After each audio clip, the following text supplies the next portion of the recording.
కాళేశ్వరమే తెలంగాణకు జీవం. 9 ఉమ్మడి జిల్లాలకు నీళ్లు ఇవ్వచ్చు. కేసీఆర్ పై కుట్రతోనే ఎండబెట్టారు. భవిష్యత్తు దృష్ట్యా కాళేశ్వరం ప్రాజెక్టు. కాంగ్రెస్ కు నీళ్ల మీద సోయి లేదు. బీఆర్ఎస్ హయాంలో నీళ్లు నిధులు నియామకాలకు డోకా లేదు. ఇప్పుడు తెలంగాణ ద్రోహుల చేతుల్లో రాష్ట్రం ఉన్నది. నీళ్లు నిధులు నియామకాల సెమినార్లో మాజీ మంత్రి జగదీష్ రెడ్డి నిన్న మాట్లాడడం జరిగింది. ఇదే అంశము నిజంగా కూడా కాళేశ్వరమే తెలంగాణకు జీవనాడి. కాళేశ్వరమే తెలంగాణని రేపన్నాడు బతికిస్తుంది. మనకు గోదావరి జలాలు మనం పూర్తి స్థాయిలో వాడుకోవాలంటే మేడిగడ్డను కాపాడుకోవాలి, కాళేశ్వరాన్ని కూడా కాపాడుకోవాల్సినటువంటి అవసరం ఉంది. లేకపోతే మొత్తానికే మోసం వస్తుంది. చెప్పినా కదా, మనం తెలంగాణ తెచ్చుకొని కూడా ఉపయోగం లేదు. నీళ్లు మొత్తానికి ఎత్తుకపోయే కుట్రని ఇదే అంశాన్ని నిన్న వి ప్రకాష్ గారితో ఒక స్పెషల్ ఇంటర్వ్యూ చేయడం జరిగింది.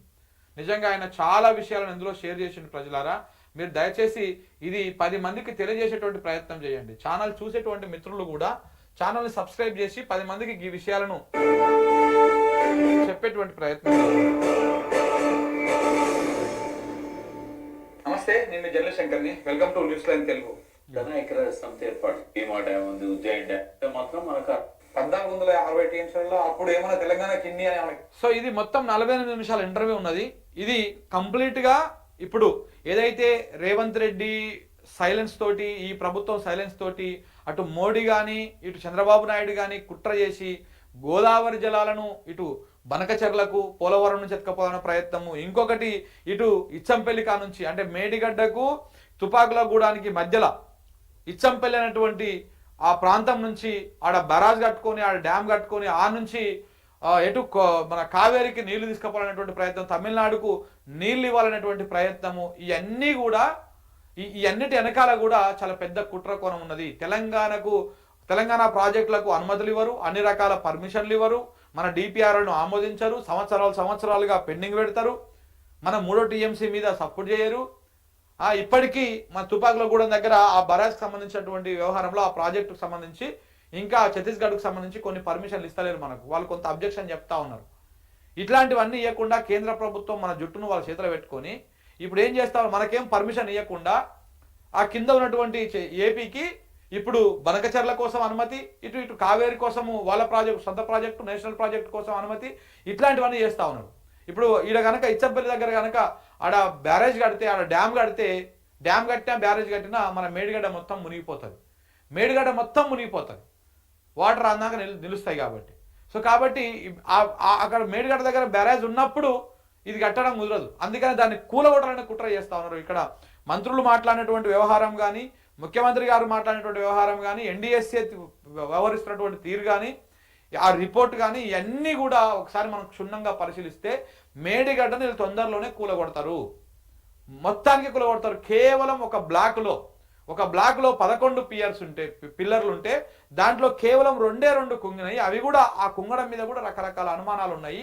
ఈ అనుమానాలను నివృత్తి చేయాల్సినటువంటి అవసరం ఉన్నది. ఇవన్నీ పక్కన పెట్టేసి కేవలం 2 పియర్స్ను రిపేర్ చేసుకుంటే అయిపోయేదానికి 100-150 కోట్లతో ఖర్చు పెడితే అయిపోయేదానికి దాన్ని ఇప్పుడు మొత్తానికే మేడిగడ్డను పడావు పెట్టి ఆ పైన 2 బరాజులు మంచిగానే ఉన్నాయి. కేవలం సీపేజ్ మాత్రమే వచ్చింది. ఆ సీపేజ్లు కూడా సెట్ చేసిరు. ఆ సీపేజ్లు కూడా ఎలాంటి సమస్య లేదు. ఇప్పుడు అవి కూడా సెట్ అయిపోయినాయి. కేవలం ఈ 2 పియర్స్ను సాకుగా చూపించి మొత్తం కాళేశ్వరం కూలిపోయింది. ఉత్తమ్ కుమార్ రెడ్డి కూడా మాట్లాడుతూ ఉన్నాడు. మొత్తం అది కూలేపోయింది, అది పనికే రాదు, కాళేశ్వరం కూలేపోయింది అని చెప్పేసి మాట్లాడుతూ ఉన్నారు.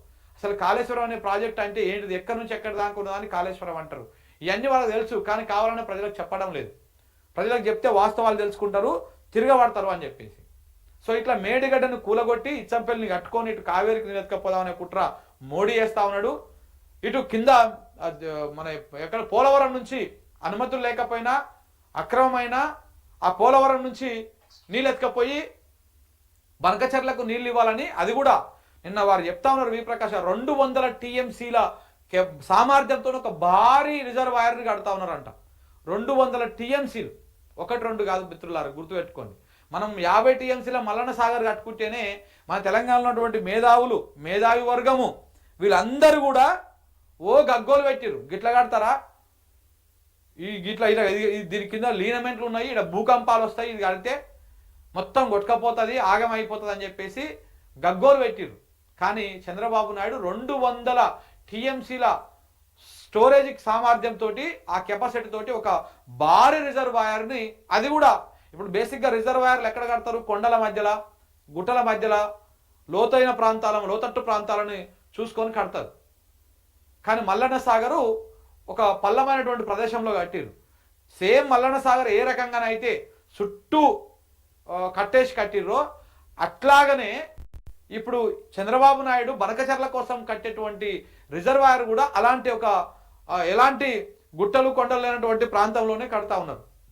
మరి ఇక్కడ ఇది తప్పు అని చెప్పేసి మాట్లాడేటువంటి మేధావులు అందరూ దాని విషయంలో ఏం మాట్లాడతారు? అది చంద్రబాబు నాయుడు కదా కట్టేది, దాని విషయంలో ఒక్కడు కూడా నోరు తెరవరు. ఇలా మాట్లాడుతున్నటువంటి చాలామంది మేధావుల ముసుగులో ఉన్నటువంటి కొంతమంది స్వార్థపరులు, రాజకీయ నాయకులు, రాజకీయ పార్టీలకు అడుగులు వచ్చేటువంటి వాళ్ళు, తెలంగాణ ప్రాంతానికి ద్రోహం చేసేటువంటి ద్రోహులు. ఏంటంటే గోదావరి నది మీద కాళేశ్వరం మన ప్రాణహిత నీళ్ళు వచ్చిన తర్వాత ఒక్క బ్యారేజ్ కూడా ఉండకూడదు. ఒక్క బ్యారేజ్ ఉన్నా కిందికి పోలవరానికి నీళ్లు పోవు, వాళ్ళు ఎత్తుకోవడానికి అవకాశం ఉండదు. ఎందుకంటే ఎండాకాలం సమయంలో కూడా ఈ ప్రాణహితలో నీళ్ళు వస్తాయి. ఆ నీళ్లను మనం ఎత్తిపోసుకునేటువంటి అవకాశం మనకు ఉంటుంది ఈ మేడిగడ్డ ఉండడం వల్ల. ఎండాకాలంలో కూడా మార్చి ఏప్రిల్ మేలో కూడా వరద వస్తుంది. అందులో దాదాపు రోజుకి ఒక టీఎంసీ వాటర్ ఎత్తుకొస్తుంది. అది ఆ వచ్చిన టీఎంసీని వచ్చినట్టు మనం ఎత్తుకోవచ్చు, మన అవసరాలకు వాడుకోవచ్చు.